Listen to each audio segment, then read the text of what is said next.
देखो ठाकुर प्रेरणा तो देता ही है अंदर हमें। शरीर से भगवान दिख नहीं रहा लेकिन अंदर तो बैठा है ना। और निर्गुण सगुण में भेद क्या है? तुलसी जी ने तो स्पष्ट कर दिया, सगुण ही अगुण ही नहीं कछु भेदा, कोई भेद नहीं। जरा सा भेद है, बताओ।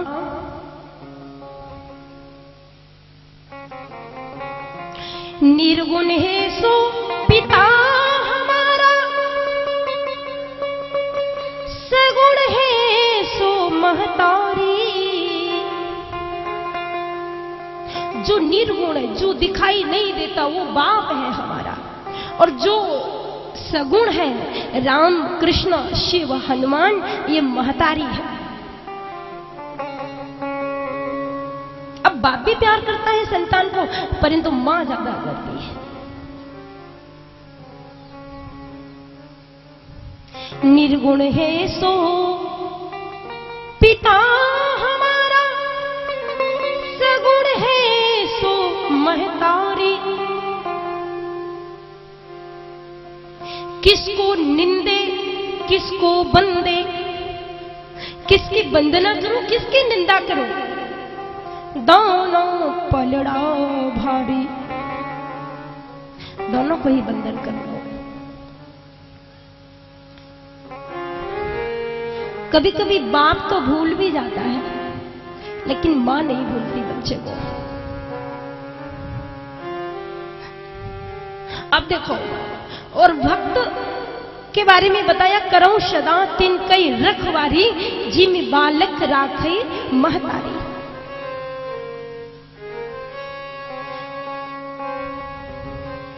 मां सगुण है और वो निर्गुण है। कल्याण करने वाला तो वो भी है, लेकिन तुरंत इलाज नहीं करता, तुरंत दवाई नहीं लगाता, ध्यान रखना। कोई मां छत के ऊपर खड़ी हो और उसका 3 साल का बेटा सीढ़ी उतर के आए और नीचे लुढ़क जाए,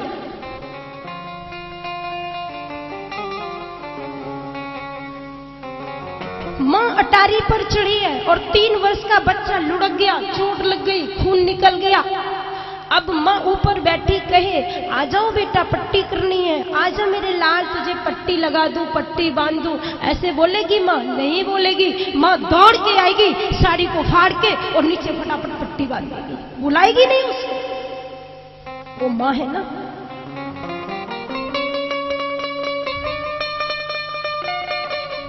और बाप नहीं बांधेगा, वो जरा ख्याल करेगा, धोती फट जाएगी, एक ही धोती है, समाज में क्या पहन के जाऊंगा, ये तो ठीक हो ही जाएगा।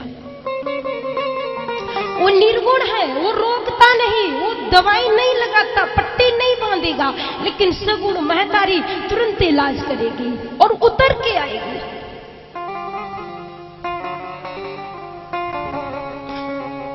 और देखो, भगवान का जब अवतार होता है, आज मुझे बहुत कुछ कहना चाहिए लेकिन समय का अभाव है। वामन अवतार तक कथा को पहुंचाना है।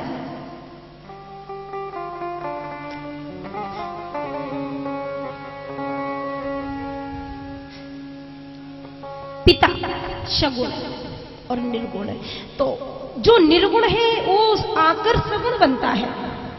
अब क्यों बनता है?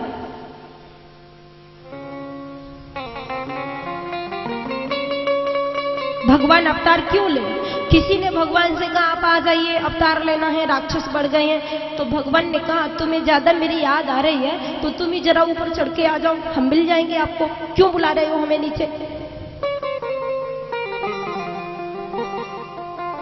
तो साधुओं ने कहा महाराज आप तो हैं अकेले और हम हैं ज्यादा, अब हम लोग सब चढ़ के आएंगे सीढ़ियों पर तो कितना समय लगेगा, इसलिए यदि आप हमें न चढ़ा करके तुम ही उतर आओ नीचे तो सब लोग दर्शन कर लेंगे।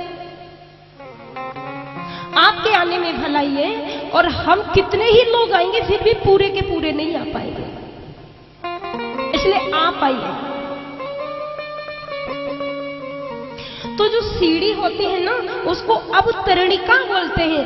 अवतरणिका के माध्यम से, सीढ़ियों के माध्यम से जो आ जाए वो हो गया अवतार।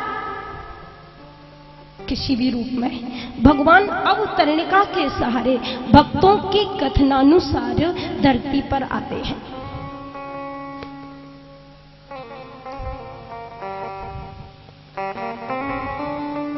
तो इसको प्रेम किया भरत ने हिरणी के बच्चे को। आपको पता है भगवान ने सोचा भजन छूट गया, इसका क्या करूं।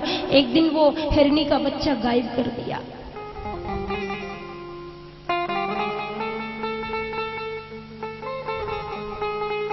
गायब तो करना ही पड़ेगा। इच्छाएं जागृत हो गई और परम योगी थे, पर मन इधर आ गया। हर भक्ति कृता येन मनुष्या कर्मणा गिरा, जितम तेन जित में वन संशय। बाजी जीतने के बाद बाजी हारना चाहता है भक्त, तो भगवान को दया आई, मेरा भजन छूट गया, माया के जंजाल में पड़ गया, अब इसका करना क्या है। बोले जिमि बालक राखे महतारी, करो सदा तिनके रखवारी। जिमि शिशु तन ब्रन होई गुसाई, मात चिराब कठिन किनाई। बच्चे को फोड़ा हो जाए और फिर वो रोता है, फिर भी मां कर्रा हृदय करके चिरवा देती है, आगे और ज्यादा घाव हो जाएगा। ऑपरेशन किया भगवान ने, बच्चे को वहां से अंतरिक्ष में छुपा दिया और वो जब चला गया तो भरत को चिंता हुई और उसके विरह में मर गई, दूसरे जन्म में हिरणा बने।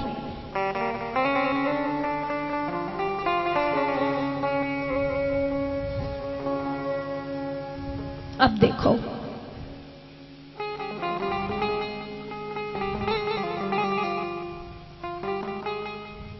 एक मृगा के कारण भरत धरे मृग देह। एक मृग के कारण संत भरत परम योगी को मृग बनना पड़ा। क्यों? उसे प्रेम किया, इतना प्रेम किया। लेकिन हम लोग क्या करें, भरत की तो कम से कम मृग से ही प्रीति थी, लेकिन हम लोग तो घर घर प्रेम करे बैठे हैं। हमारा प्रेम तो इतनी जगह बटा हुआ है, कुछ पता ही नहीं। पत्नी को अलग बटा है, सबसे चुपचाप। पिता को, अब बाप है, समाज क्या कहेगा, उसे भी बटा, माँ को भी बटा, बच्चों को भी बटा, दुकान वालों को भी बटा, मालिक को भी बटा। नौकरी करते हैं तो सेठ महाराज आप हमारे दान दाता हैं, भगवान हैं आप हमारे, तो सबको बांट दिया तुमने प्रेम। भरत का तो प्रेम एक को ही बटा था, सिर्फ मृग को, और उसके कारण मृग बनना पड़ा। तो यहां पर भरत ने सब छोड़ा और तपस्या करने प्रभु का आश्रय लिया, वन गए, भजन किया। एक दिन बैठे थे भजन करने के लिए, एक रहुगढ़ नाम का राजा सिंध सौबीर देश का कपिल मुनि के आश्रम पर जाने को तैयार हुआ। कुछ कपिल भगवान से ज्ञान चर्चा करने के लिए जाता था। उसी समय जब वो चला तो रहुगढ़ नाम का राजा पालकी में बैठा था, 4 कहार उस पालकी को ढो रहे थे। चलते चलते रास्ते में एक कहार थक गया, तो राजा को लगा कि पालकी धीमी हो गई चलना, पूछा क्या बात है, तो कहा महाराज एक ढोने वाला थक गया है और वो चला नहीं जाता उससे। तो राजा ने कहा देखो किसी को, मैं तो राजा हूं ना, मुझे तो कोई मना नहीं कर सकता, सारी प्रजा मेरी पुत्रवत है, जो मिले उसी को कहार बना के लगा लो, मुझे तो कोई भी पाल के मेरी ढोके ले जाएगा। कोई दिखा नहीं। भरत संत बैठे एक जगह भजन कर रहे थे, देखने में हट्टे गट्टे चौखट्टे, विशाल भाल, अवधूत गति। उनको ही बुलाया और कहा महाराज की पालकी के नीचे लगना है आपको। तो संत और ठीक भी बात है। भरत ने सोचा इसकी आंखों में मोतिया बिंद है, मुझे इसको ठीक करना है, दवाई भी तो देनी है इसको, इसलिए मुझे लग जाना चाहिए। पालकी के नीचे लगे, चले। अब जब संत चले तो 10 कदम देख के चले, कोई जीव चीटी चीटा मरे नहीं मेरे पैर से कुचलकर। तो बार बार ऐसे देख के चलते हैं, तो कभी कभी छलांग मारते हैं कोई जीव को देखकर, तो वो पालकी की बल्ली सर से टकराती है रहुगढ़ के सर से। इस पर रहुगढ़ ने कहा तुझे ठीक चलना नहीं आता? अरे देखने में तो इतना मोटा है, तगड़ा है, चल ठीक से चल। तुझे नहीं पता पालकी में राजा बैठा हुआ है। अब राजा को थोड़ा अहंकार तो होता ही है सत्ता का।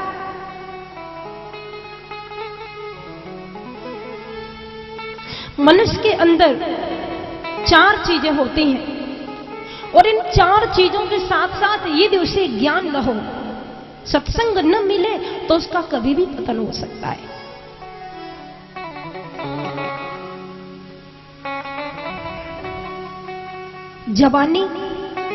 जवानी की अवस्था बनने वाली नहीं, बिगड़ने वाली है। इसमें बिगड़ता बहुत है, बनता कम है।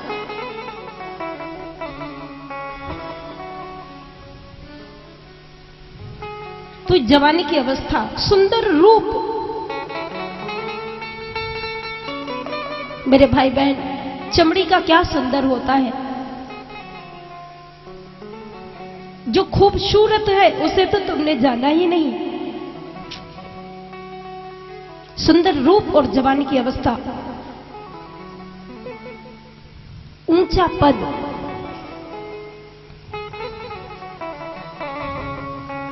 ये सब।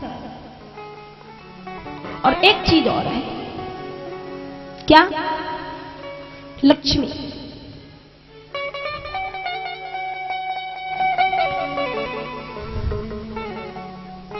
लक्ष्मी की ओट में सब चलता है। नीति सो गई, धर्म सो गया, न्याय सो गया, लक्ष्मी में सब चल रहा है। और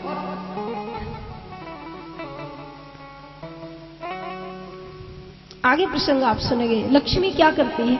लक्ष्मी तो नारायण को भी डराने की कोशिश करती है। तुम मेरे पीछे रहो, मैं आगे चलूं, लेकिन वो नारायण है। जो माया सब जग ही न जावा, जासु चरित लखी काहू न पावा। जो माया सब जग ही न जावा,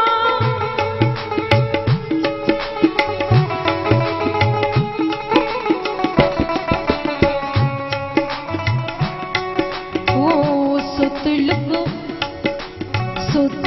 वित लोक इस नाती कही के मत इन कृत सुत वित लोक। बेटा, धरती, पत्नी, सब माया है। सब माया है। कही के मत इन कृत्न मलिनी। कैसे छूटा जाए बंधन, कैसे तोड़ा जाए?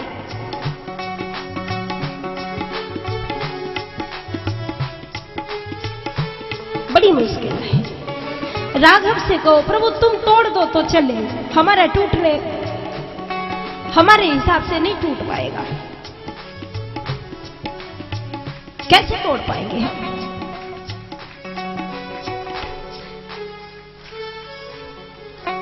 सुत वित लोग इश्नाती नहीं। ये मेरा घर, मेरा परिवार, ये सब मेरा है। यही तो माया का प्रकोप है। और इसमें बड़े बड़े ज्ञानी फंस गए, निकलना मुश्किल हो गया।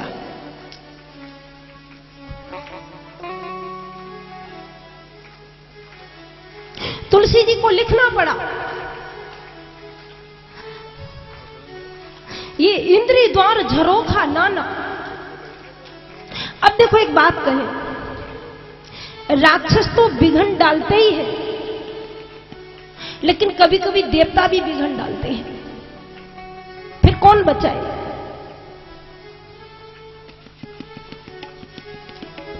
फिर तो बंसी वाला बचाए तो ही बचेंगे।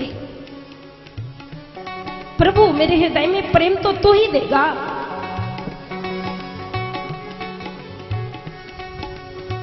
और देखो, जो जो तेरी ओर मुड़ा, जो जो तुझसे जुड़ा, दुनिया से मुड़ा, उसे परेशानियों का तो सामना करना ही पड़ेगा। तो महाराज भरत नितांत त्यागी थे और उन्होंने सोचा इसको सुधारना है, इसका ज्ञान दूर करना है।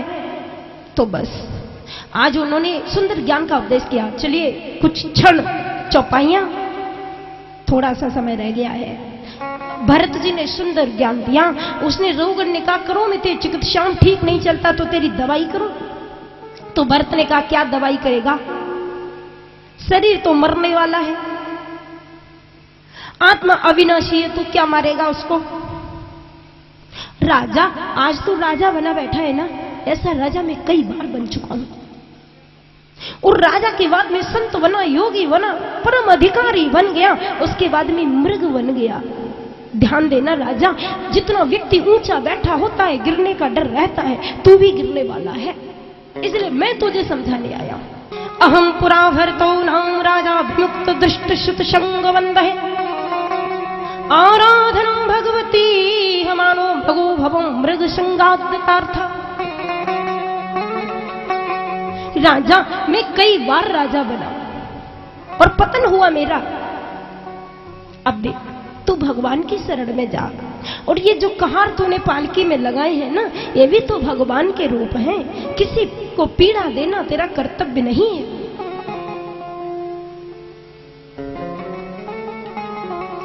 तुयोदिदं शोभनमेव शोभने, तुयोदिदं व्यक्तम विप्रलब्धम, भर्तु समेशादि वीरभारः, गंतुर यदि शाददिगम्यमग्वा, पीवेति राशुन विदं प्रवादः। अरे राजा, तू मुझे क्या मारेगा? गेहूं को पीस के आटा बनाया जा सकता है, आटे को पीस के मैदा बनाई जा सकती है, परंतु मैदा को पीस के कुछ नहीं बनाया जा सकता।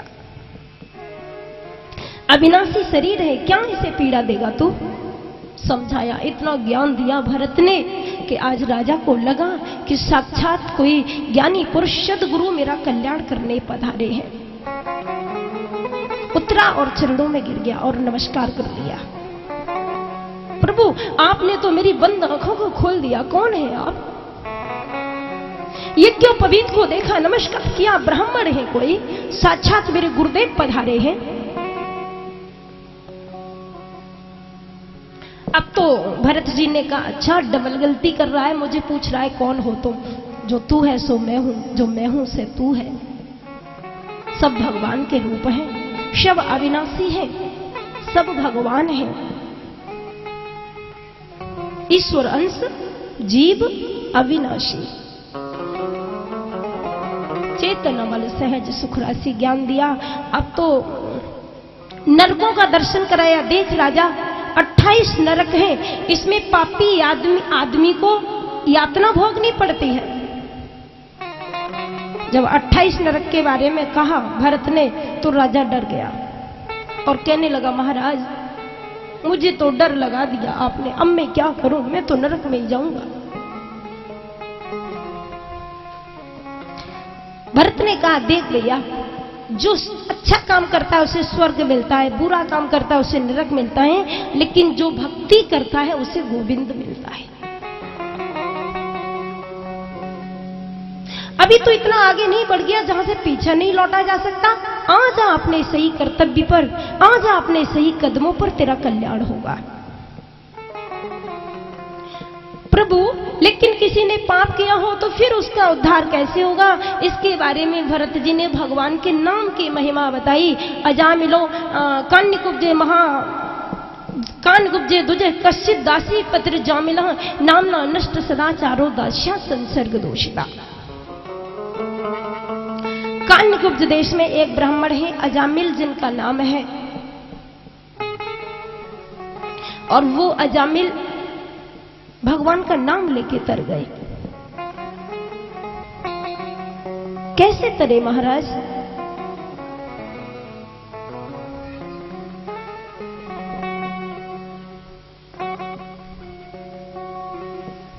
एक बार वन में गए फल फूल लेने के लिए, पूजा की समिधा लेने के लिए, तो वहां देखा एक वैश्या को। उस सुंदरी को देखकर मोहित हो गए और उसे अपने घर ले आए।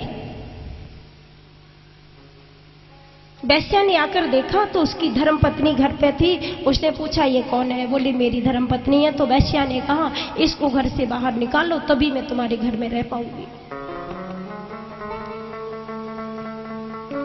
उस वैश्या को रख लिया और अपनी धर्मपत्नी को निकाल दिया।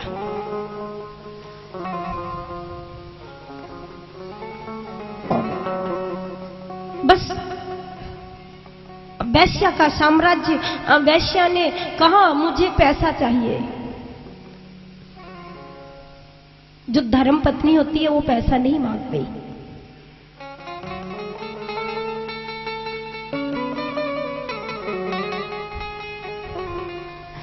कितने लोग ऐसे हुए जिन्होंने पति से कुछ नहीं कहा। कितनी माताएं ऐसी हुई। वो तो सब जानते हैं, सब करते हैं। तो लेकिन आज उसने कहा कि निकालो इसको घर से, तो धर्मपत्नी को निकाल दिया, वैश्या को रख लिया। अब तो लूट के लाता है, धन उसको देता है वैश्या को। संतों को रोका वैश्या ने, लेकिन अजामिल को ठीक नहीं लगा। अजामिल ने आकर बहुत गुस्सा किया, संतों से कहा तुम मेरे द्वार पर, तुम्हारी इतनी हिम्मत, तुम आके बैठ गए और कीर्तन किया, मेरे घर का भोजन भी पा लिया तुमने। तो वैश्या ने कहा डांटिए नहीं, मैंने रोका है। पत्नी तो पत्नी। अजामिल की वैश्या ने कहा मैंने रोका है। अजामिल एकदम ठंडा हो गया, आपने रोका? अरे यार रोको ना, 2-4 महीने, क्या नुकसान है। संतों ने अजामिल से कहा तुम्हारे बेटा होगा, नाम नारायण रख लेना। अजामिल ने कहा बेटा हमारे और नाम तुम रखोगे, तुम कौन होते हो हमारे बीच में? हम चाहे नारायण रखें चाहे रावण रखें, तुम्हें क्या लेना देना। वैश्या ने कहा तुम्हें शर्म नहीं आती? तुम्हारे 9 बेटे पैदा हो चुके और 9 बच्चों के नाम तुमने अपनी मर्जी से रखे, और एक बेटे का नाम नारायण नहीं रख सकते? मैं रखूंगी, पैदा होने दीजिए महाराज, आपके आदेश का पालन होगा, इसका नाम नारायण ही रखूंगी। अजामिल ने कहा तुम कहती हो तो हम कब रोकते, रखो ना आराम से, प्यार से रखो खूब। संतों ने आशीर्वाद दिया और चले गए। बालक पैदा हुआ, नाम नारायण रखा। और जब नारायण नाम रखा, अब नारायण से बड़ा प्रेम। नारायण बेटा पानी लाना, आया पिताजी। नारायण बेटा खेल रहे हो, जल्दी आओ, आया पिताजी। नारायण बेटा बोलो ना, आज तुमने मुझसे बात नहीं की है।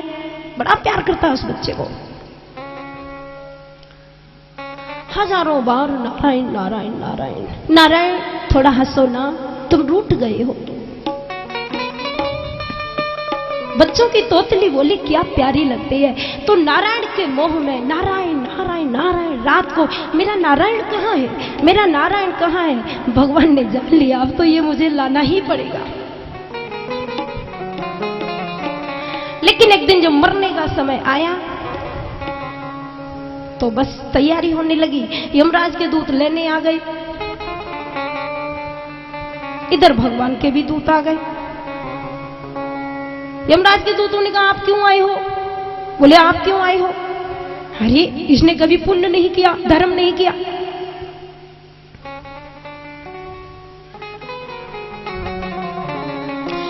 वेद प्रणहितो धर्मो हि धर्मस्तद्विपर्ययः वेदो नारायण साक्षात स्वयं भूरिति शुश्रुमा। भगवान के दूतों ने कहा नारायण इसने धर्म नहीं किया, लेकिन इसने वेद नहीं पढ़ा, लेकिन जिसकी सांस से वेद निकला है उन नारायण का नाम तो लिया है। खबरदार, आगे कदम रखा, चलो यहां से, बचा लिया अजामिल को। यमराज के दूत भगा दिए। अब तो लगा अजामिल को, हे प्रभु, अपने बच्चे को बुला बुला करके मैंने ऐसा किया, नारायण नारायण नाम बच्चे को बुलाया, प्रभु ने मेरी रक्षा कर ली, मुझे बचा लिया। और यदि मैं मन से 4 भुजा वाले का नाम लेता तो मेरा जीवन सुधर जाता, मेरा कल्याण हो जाता। अब मैं इतना भजन करूंगा, अपने आप को भगवान के हवाले कर दूंगा, ये जीवन तेरे हवाले कर दूंगा। अजामिल का उद्धार हुआ। बोलो बांके बिहारी लाल की। श्री शुकोवाचे शुकदेव बोले, हे राजा परीक्षिता, आगे चलकर के विश्वरूप का वध हुआ। तुष्टा के पुत्र वृत्तासुर का इंद्र ने वध किया। दधीच मुनि की हड्डियों से वज्र बनाया और इनका उद्धार किया।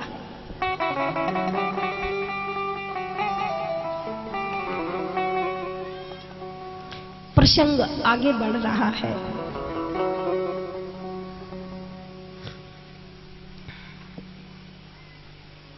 अब देवता देवतियों का, कल मैंने आपको बताया हिरण्याक्ष को भगवान ने मारा। हिरण्याक्ष का भाई हिरण्यकश्यप, इसने तपस्या की और इसने तपस्या में ब्रह्मा को प्रसन्न किया और इसने वरदान मांगा, न भूमौ न वरे नरेन मृत्वेन मृगैरपि, न मैं दिन में मरूं, न रात में मरूं, न भूमि पर मरूं, न आकाश में मरूं, अस्त्र से न मरूं, शस्त्र से नहीं मरूं। हिरण्यकश्यप के 4 पुत्र पैदा हुए। सबसे छोटा प्रहलाद। प्रहलादम प्राणन्वादम लादम प्रहलादमेव च, संलादम प्राणन्वादम लादम प्रहलादमेव च। प्रहलाद भक्त है, आप सभी जानते हैं। मैं जरा संक्षिप्त ही बता दूं कि भक्त प्रहलाद के लिए भगवान को नरसिंह रूप धारण करना पड़ा।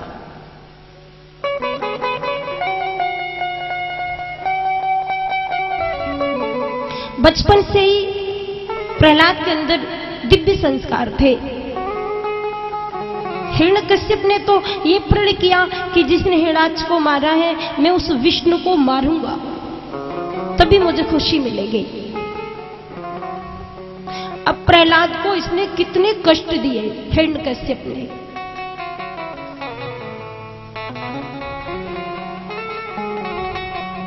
आग में जलवाया, होलिका आई ना, हिरण्यकश्यप की बहन होलिका बुआ, इसको पीतांबर दिया सूर्य ने। किसी को लेके गोद में बैठ जाए, पीतांबर ओढ़ ले तो ये तो बच जाएगी, और जिसे गोद में बिठाएगी वो जल जाएगा। पर ये भक्त को लागू नहीं करता है ना। दुनिया वाले जल सकते हैं, लेकिन भगवान का प्यारा उसे कोई नहीं जला सकता। पीतांबर ओढ़ के बैठ गई, प्रहलाद को गोद में लिया, खुद ही जल गई, प्रहलाद बच गए। पहाड़ से ऊपर चढ़कर हिरण्यकश्यप ने बच्चे को समुद्र में फेंकवा दिया। समुद्र के बीच जल में प्रहलाद गिरा तो बीच जल में से नारायण प्रकट हुए और अपने हाथों पर बालक प्रहलाद को उठा लिया।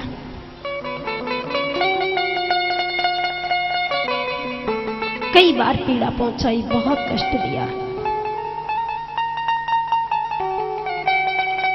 पूछा हिरण्यकश्यप ने, तू बार बार जिस भगवान का नाम लेता है वो मेरा शत्रु है।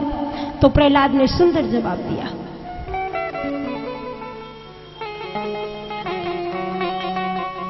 न केवलम में भवत शिराजन सुबैबलम बलिनाम चापुरेशा परेवरे में थिर जंगमाये ब्रह्मादयो येन वशं प्रणीता। तो बार बार कहता है वो भगवान है। हाँ, प्रहलाद बोले पिताजी वो मेरा ही भगवान नहीं, ब्रह्मा और शिव का भी भगवान है। समझाया। परंतु नोलू को भी बलोकतई यदि दिवा सूरस्य किम दोषणम, जो अज्ञान में अंधा हो रहा है उसे कहां दर्शन होगा भगवान का। पाप के कारण वो इतना मंद बुद्धि बन गया है कि वो भगवान को मानने को तैयार नहीं। कई बार प्रहलाद को जहर भी पिलाया, पिया प्रहलाद ने, लेकिन वैकुंठ में मूर्छा आई भगवान को। भक्त है ना मेरा। चलता रहा समय। प्रहलाद को जब इतना कष्ट, इतनी वेदना हुई, इतनी पीड़ा पहुंचाई हिरण्यकश्यप ने, भगवान ने सोचा अब मैं जाऊं, कैसे जाऊं। कोई बाप बने, कोई मां बने तब जाऊं, तब तक तो काम खराब हो जाएगा। भगवान ने सोचा इसके लिए तो समय लगेगा, लेकिन प्रहलाद की रक्षा करने के लिए मुझे महल के खंबे कोई बाप बनाना पड़ेगा और खंबे के बीच में से ही प्रकट होना पड़ेगा।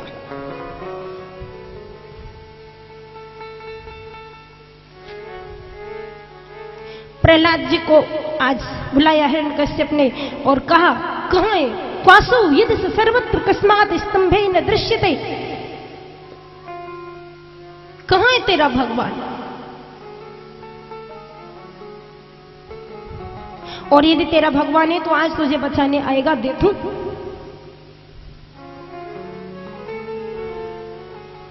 बड़ा सुंदर भाव।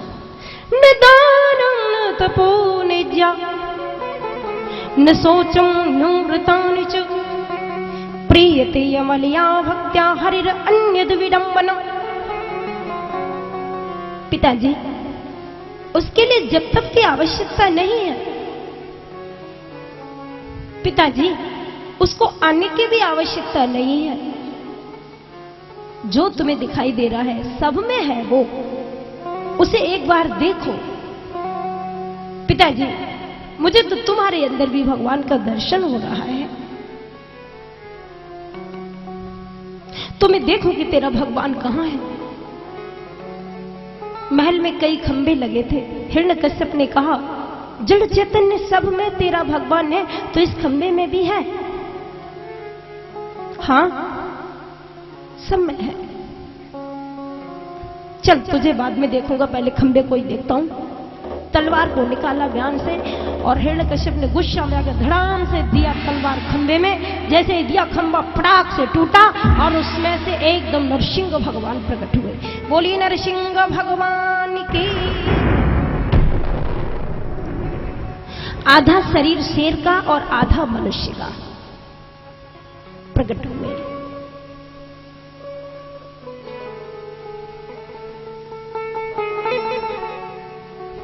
और जब प्रकट हुए भगवान, तो भगवान ने हिरण्यकश्यप को उठाया, अपनी जंघा पर रखा,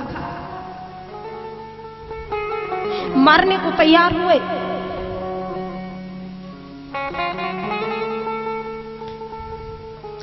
शक्तिम विधातुम निज वृत्ति भाषितम व्याप्तम च भूतेषु खिलेषु चात्मनः अदृश्यत्वाद्भुत रूप मुद्दुहन मृगेश भायां तंभेश भायां न मृगम न मानुषम। न मृग न मनुष्य, आधा आधा शरीर, तंभेश भायां, स्तंभ में से भगवान प्रकट हुए। हिरण्यकश्यप को उठा के जंघा पर रख लिया। हिरण्यकश्यप ने कहा आप मुझे मारने आए हो क्या? लेकिन आप मुझे मार नहीं सकते। मैं जानता था कि तू छलिया है, अवश्य आएगा, लेकिन मैंने ब्रह्मा से वरदान प्राप्त किए हैं।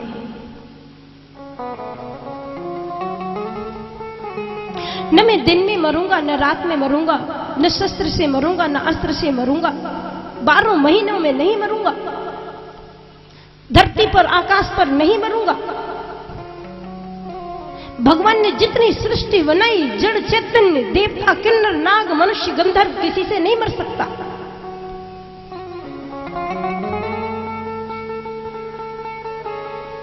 भगवान ने कहा अच्छा तो तूने वरदान में मांगा है कि तू मरेगा नहीं, लेकिन मैं तो तुझे मारने आया हूं, तो तुम मुझे नहीं मार सकते। भगवान ने कहा देख तू 12 महीनों में नहीं मरेगा, लेकिन 12 महीनों में कोई महीना ही नहीं, ये तो लौंद का महीना है, 13वां अलग से बनाया है तेरे लिए। धरती आकाश पे मरेगा नहीं तो मैं तुझे कहां, मैं तो तुझे अपनी जंघा पे लिटाए हूं। दिन रात में मरेगा नहीं तो ये तो घोराणाम घोर दर्शन, ये तो सायंकाल होने जा रहा है, न दिन है न रात है।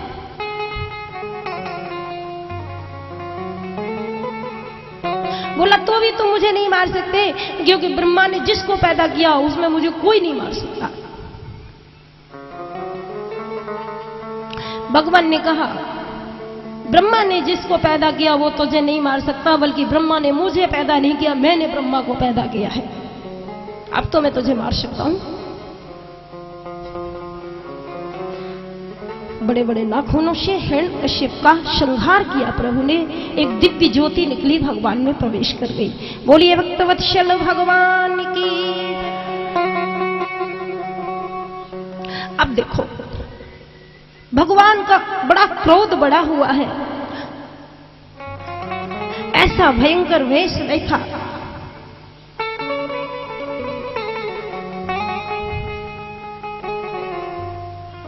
देवताओं ने सोचा चलो स्तुति कर ले, आज मौका मिल गया, दुष्ट का संहार हो गया। लेकिन देवताओं ने जैसे ही पास में आकर सोचा अरे ये तो बब्बर शेर बने बैठे, कहीं हमारे ऊपर भी न टूट पड़े, तो दूर से हाथ जोड़कर देखा। अब भगवान को बड़ा क्रोध है, गुस्सा है। देवताओं ने ब्रह्मा जी से कहा आप इनके क्रोध को तो शांत करो, दुष्ट तो मर गया। ब्रह्मा जी ने कहा हमारी ताकत नहीं है, लक्ष्मी को बुलाओ।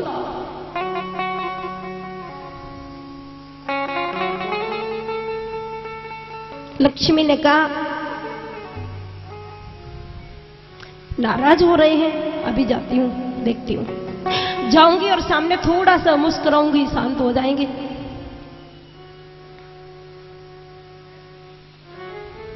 अरे मुझे देख करके तो सभी शांत हो जाते हैं, लक्ष्मी ने कहा। किसी का क्रोध बढ़ा हुआ हो, किसी को गुस्सा आ रहा हो, लक्ष्मी को दिखा दो। कोई दरोगा पकड़ ले, पिटाई लगाए, 5000 जेब में डालो, खुश। बड़े बड़े मंत्री मिनिस्टर मानते हैं लक्ष्मी को, बड़े बड़े लोग मानते हैं। लक्ष्मी ने सोचा वो क्या करेंगे, जाऊंगी खुश हो जाएंगे। लेकिन ये तो लक्ष्मी नारायण है ना, जैसे ही लक्ष्मी जी गई सो भगवान ने एक हुंकार मारी, और जैसे ही मारी पसीना छूट गया, धड़ाम से गिरी, भागो, दौड़ी। मुझे नहीं पता ये तो इतने अच्छे थे, इतने भयंकर कहां से बन गए, गई वैकुंठ में।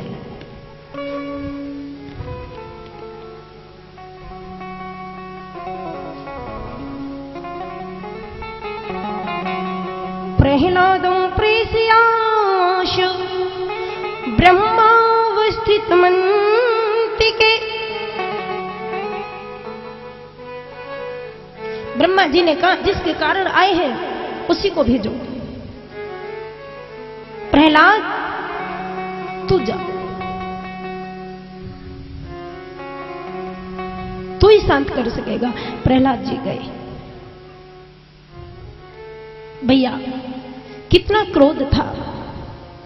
प्रहलाद छोटा सा बालक भगवान के पास पहुंचा, दोनों हाथ जुड़े। बाप मरा है, पिता मरा है, फिर भी प्रहलाद को लग रहा है कि क्यों मार दिया। हिरण्यकश्यप पर प्रहलाद को क्रोध नहीं है। हाथ जोड़ के प्रहलाद जी। प्रभु ने प्रहलाद को उठाया, गोद में बिठाया। जिससे गाय अपने बछड़े को चाटती है, ऐसे प्रहलाद का मस्तक सूंघा, हाथ फेरा। प्रहलाद की आंख में आंसू है और भगवान की भी आंखों में आंसू है। प्रभु आप शांत हो जाइए। भगवान ने कहा प्रहलाद मैं अवश्य शांत हो जाऊंगा, लेकिन पहले तू मुझे क्षमा कर दे। बेटा कितना कोमल शरीर है तेरा, और इस कोमल शरीर को हिरण्यकश्यप ने कितना सताया, इस शरीर पर कितने आक्रमण किए, और मुझे आने में देर हुई, विलंब हुआ। इतनी यातनाएं भोगी तूने, इतने कष्ट भोगे। पुत्र मुझे आने में देर हो गई, मुझे क्षमा करना।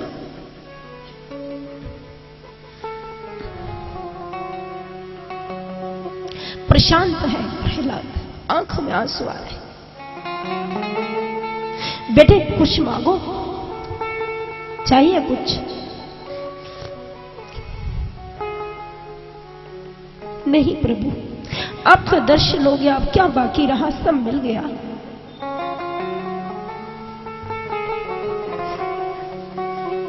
और आपने मुझे वो दिया जो किसी को नहीं दिया।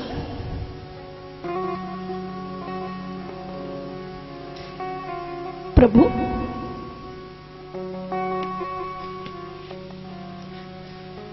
क्वाहं व्रज प्रभु ईस तमोदिकेश्मन जाते सुर तरे कुले कुतवानुकंपा न ब्रह्मणो न तु भवश्य न वै रमाया यन्मेर्पितः शिरसि पद्मकरः प्रसाद। प्रभु आपने मुझे वो दिया जो किसी को नहीं दिया। अरे ऐसा मैंने तुझे क्या दे दिया बेटा? प्रभु आपने कभी शिव जी को अपनी गोद में बिठाया है? नहीं बिठाया। और मुझे अपनी गोद में बिठाया आपने। आपने कभी लक्ष्मी के सिर पर अपना हाथ घुमाया है? नहीं घुमाया ना। आपने सिर पर वरद हस्त रखा है, मेरे सिर पर। प्रभु आपने कभी ब्रह्मा जी को चुंबन किया है? नहीं किया। ऐसा तो मुझे नहीं याद आता। तो प्रभु आपने मुझे चुंबन भी किया, स्नेह किया, मुझे गोद में ले लिया, और मुझे क्या चाहिए?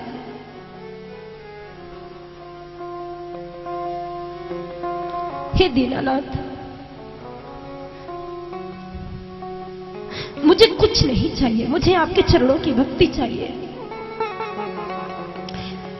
भगवान ने बार बार कहा लेकिन मैं आया हूं तो कुछ तो मांग ले। प्रहलाद ने बार बार मना किया, मुझे नहीं चाहिए। भगवान बार बार कहते हैं लेकिन कुछ तो लेना ही पड़ेगा।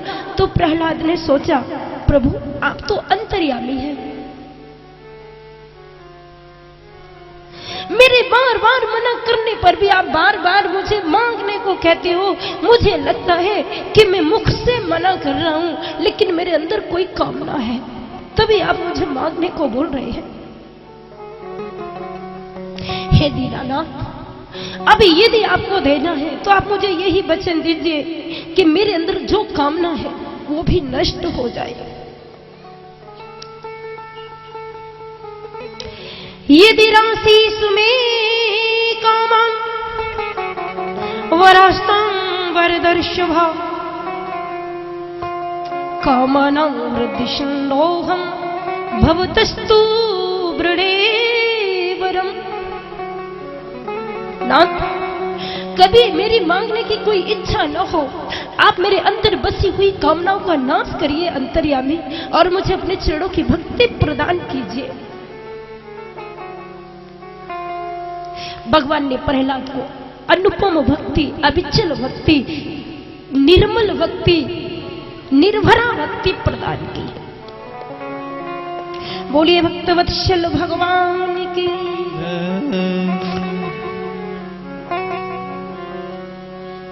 अब प्रहलाद की आंख में आंसू है। भगवान ने सोचा, प्रहलाद क्यों रोता है तू? तो प्रहलाद ने कहा, स्वामी पिता था मेरा, उसने जो भी किया लेकिन मुझे कष्ट हुआ, भगवान को ठीक नहीं लगा। भगवान ने कहा, प्रहलाद जो हो गया घटना घटनी थी सो घट गई, लेकिन आज मैं तुझे वचन देता हूं, मैं भी पछता रहा हूं। आज के बाद तेरे वंश में कितना ही बड़ा कोई दुष्ट पैदा हो जाएगा, मैं उसे कभी नहीं मारूंगा। तेरे वंश को आज मैं अभय दान करता हूं, किसी को मैं अपने हाथ से मृत्यु दंड नहीं दूंगा।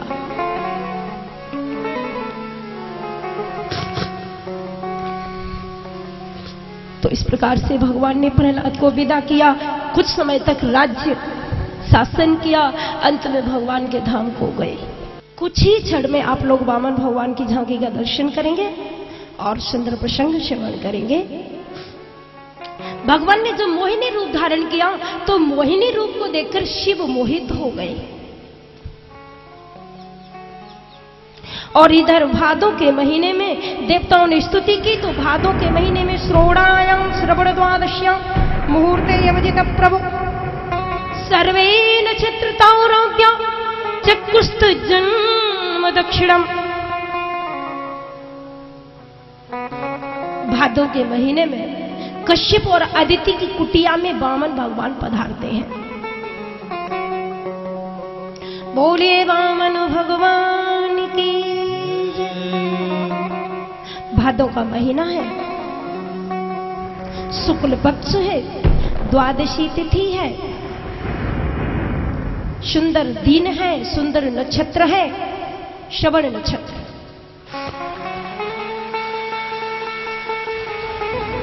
तालियों के साथ स्वागत करेंगे सब लोग।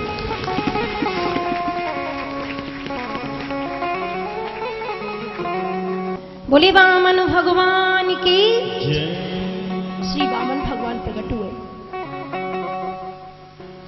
प्रभु जी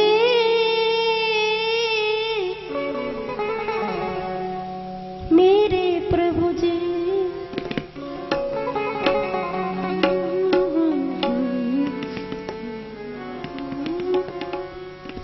अब गुड़ चेतन धरा हरे मोरे, अब गुड़ चेतन धरा।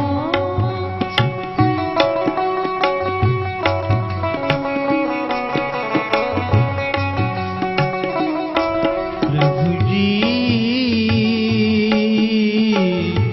अब गुड़ चेतन धरो हरे मोरे, अब गुड़ चेतन धरो।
जगदीश्वर पधारे हैं, कश्यप भगवान प्रसन्न है, मैया अदिति मैं धन्य हो गई, मेरे गर्भ से प्रकट हुए प्रभु। ऋषि मुनियों की भीड़ लगी कश्यप अदिति की कुटिया पर। योगियों का योग,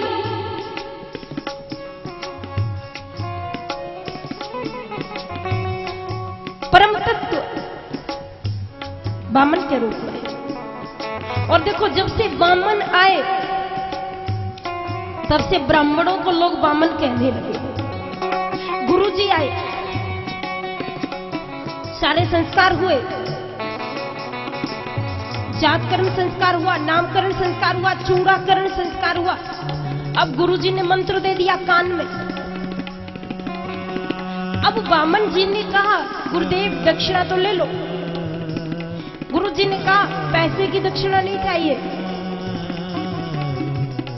जाओ और जो स्वर्ग का अधिकार चला गया बलि के पास, उसे वापस लेके आओ। इंद्रासन को वापस लाना है। हाँ, जो आज्ञा गुरुदेव। और बामन भगवान ने अनुमति ली और चल पड़े। 99 यज्ञ पूरे हुए, 100वां यज्ञ चल रहा है राजा बलि का। और उस बलि के यज्ञ में जाकर के भगवान ने जैसे ही प्रवेश किया, 100 यज्ञ पूरे करे वही इंद्र गद्दी पर बैठ सकता है, वही इंद्र बन सकता है। 100वां यज्ञ पूरा न हो जाए, इसलिए भगवान ने वामन का रूप धारण किया। जल्द जाके कुछ करना है गड़बड़, नहीं तो इंद्र बन ही जाएगा। भगवान ने प्रवेश किया, लोगों ने दर्शन किया। स्वागतम ते नमस्तुभ्यम ब्रह्मन् किं करवामि ते। हे ब्राह्मण देवता, आइए, स्वागत है, आइए, स्वागत है।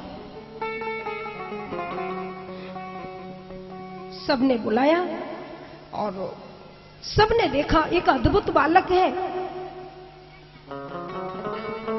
राजा के लोगों ने, राजा बैठा था यज्ञ पर, शुक्राचार्य जी की अध्यक्षता में यज्ञ समारोह पूरा हो रहा था। कुछ लोगों ने महाराज को निवेदन किया, एक ब्रह्मचारी जी आए हैं अपने यहाँ यज्ञशाला में पधारे हैं। तो राजा बलि ने कहा, गुरुदेव आप तब तक बैठ के विधि पूरी करो, तब तक मैं, कोई ब्रह्मचारी आया है, मैं कुछ दान करके अभी आता हूं। क्योंकि कोई आए और खाली हाथ न लौट जाए, विशेष ध्यान रखना है ना इसका। तो शुक्राचार्य ने कहा, राजा बैठा रहे, यज्ञ कर ले। नहीं महाराज, मुझे जाने दो। और राजा बलि ने चलकर जैसे ही देखा, बड़ा दिव्य बालक, बड़ा सुंदर बालक, चरणों में प्रणाम किया। वाह, आज मुझे लग रहा है मेरे पूर्व जन्म के पुण्य उदय हुए हैं।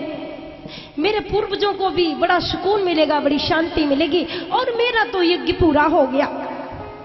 ऐसा बालक तो आज तक नहीं देखा मैंने।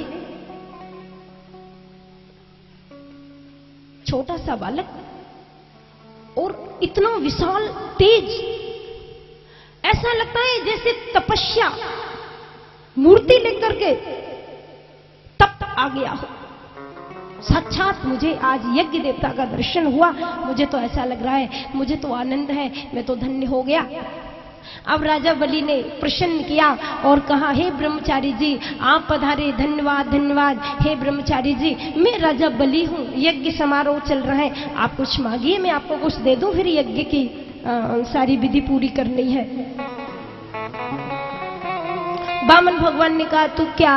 वामन भगवान कुछ बोले नहीं, कुछ नहीं बोले। बलि ने बार बार कहा, कुछ मांगिए। अब मैं अपने मन से दूं, आपको पसंद आए ना आए, इसलिए मांग लो ना, हम तो दानी हैं। और जो आया वो लेके गया, जो इच्छा हो मांगो। बहुत देर हो गई, शुक्राचार्य ने सोचा अभी तक आया ही नहीं, देखे चल के देखो। और जब तक शुक्राचार्य आए तो शुक्राचार्य जी ने देखा, राजा को इशारा किया, फंस रहा है, चल। क्या कर रहा है? गुरुदेव एक ब्रह्मचारी आए हैं तो इन्हें कुछ दूं नहीं, कुछ मांगते ही नहीं, मैं तो कुछ देने आया हूं। बामन जी है ना। शुक्राचार्य ने कहा, ना बामन है, ना त्रेपन है, गड़बड़ है, लूट जाएगा, मर जाएगा। मैं जानता हूं छलिया विष्णु है, तुझे छल ले जाएगा। नमस्कार करके कह दो, सिधारो, मुझे कुछ नहीं देना, मेरे पास कुछ नहीं है। राजा बलि ने कहा, गुरुदेव क्या बात करते हैं आप, कोई आया द्वार पर और मैं राजा बलि और मैं मना कर दूं? नहीं, ये संभव नहीं। जो मांगेगा वही दूंगा, लेकिन कुछ मांगे तो सही। तो इस पर वामन भगवान ने पदान त्रीणि दैत्येन्द्र सम्मितान पदा ममा, 3 पैर पृथ्वी मांगी। गा कांचन गुणवदि धाम अमृष्टं तथान्न पेय मुदवा विप्रकन्या, ग्रामान समृद्धान तुर्गान गजान वा। कन्या मांगो, भूमि मांगो, सोना मांगो, चांदी मांगो, अन्न मांगो। भगवान ने कहा, यदि तुझे देना है हम ठहरे साधु। अब साधु लोग ज्यादा आसक्ति तो करते नहीं है, बस कुछ काम भी नहीं पड़ता, कुछ सोना की जरूरत नहीं, चांदी की जरूरत नहीं। राजा, जब जब हम यज्ञ करते हैं ना, तो दूसरे लोगों से जगह मांग के यज्ञ करनी पड़ती है। कहीं उसके यहाँ जाके हवन कुंड बनाना पड़ता है, कहीं दूसरे के यहाँ हवन कुंड। मैं सोचता हूँ 3 पैर पृथ्वी मिल जाए तो अपना काम पूरा हो जाएगा। जब चाहूंगा तो ये कि कम से कम अपनी जगह में कर लूंगा। आप पदान त्रीणि दैत्येन्द्र सम्मितान पदा ममा, 3 पैर पृथ्वी दान कर दीजिए। बलि ने कहा, महाराज पूरे के पूरे तो आप वामन अंगुल के हैं। वामन जी ने कहा, वो भी मैं अपने पैरों से नापूंगा। तो बोले, पूरे के पूरे आप वामन अंगुल के हैं, जरा सा पैर है आपका, 3 पैर पृथ्वी में क्या हो जाएगा, कम से कम 500 एकड़ जमीन तो मांग ही लो, दे दूंगा। 500 एकड़ जमीन मांग लो। राजा ने कहा, भगवान ने कहा, बड़ा घमंड कर रहा है, अरे पहले दे तो दे, बाद में पता चलेगा कितना दानी है, देना है ना। शुक्राचार्य मना कर रहे हैं। बलि ने कहा, नहीं मैं दूंगा। भगवान ने कहा, 3 ही पैर चाहिए।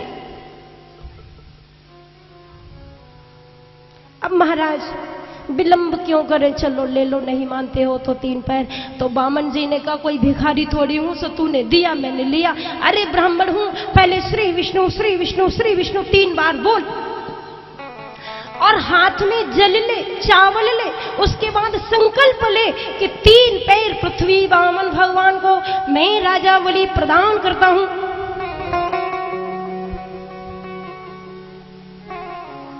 ठीक है महाराज। कमंडल में से जल लेना चाहा। शुक्राचार्य ने सोचा, जजमान गया काम से, और जजमान फकीर तो हम भी फकीर, बचाओ। टोंटनी में घुस गए। पानी गिरेगा नहीं तो संकल्प देखे कैसे होता है। अब पानी गिरता नहीं टोंटनी में, गुरुजी घुस गए। भगवान ने कहा, बार बार कहता दूंगा दूंगा दूंगा, अब तेरा प्राण निकल रहा है, दे ना, जल्द कर। जान गए भगवान, अरे बाबा तेरी मति बोरा गई। कुछ उठाया, घुसेड़ दिया टोंटनी में, एक आंख पधार गई। ठीक हुआ। अब निकले, भाड़ में जा, मैं तो चला, मेरी एक आंख और चली गई। इधर बलि ने संकल्प किया और दे दिया 3 पैर पृथ्वी का संकल्प लेकर। भगवान ने कहा, अब ले लूं? ले लो प्रभु। तो भगवान ने कहा, मैं भिखारी तो हूं नहीं, पहले मेरे पैर तो छू ले गिर के, और ऐसे नहीं, चरणों में गिर जा, दंडवत कर।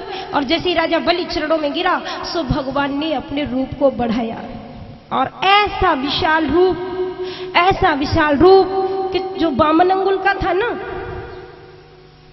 वो ऐसा बढ़ा कि एक पैर तो पृथ्वी पर और दूसरा पैर पहुंचा ब्रह्मलोक में, और दोनों पैरों के बीच में त्रिलोकी आ गई, और त्रिलोकी को नाप लिया।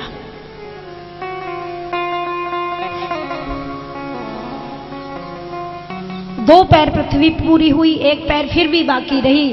तो बलि की पत्नी विंध्यावली ने आकर के चरणों में गिरकर नमस्कार किया और कहा, प्रभु पदम तृतीयम कुरुशीष्ण में निजम, मेरे पति के सिर पर पैर रखकर आप इनको भी अपना दास बना लीजिए, लेकिन मेरे वचन को सत्य करिए प्रभु। भगवान खुश हुए।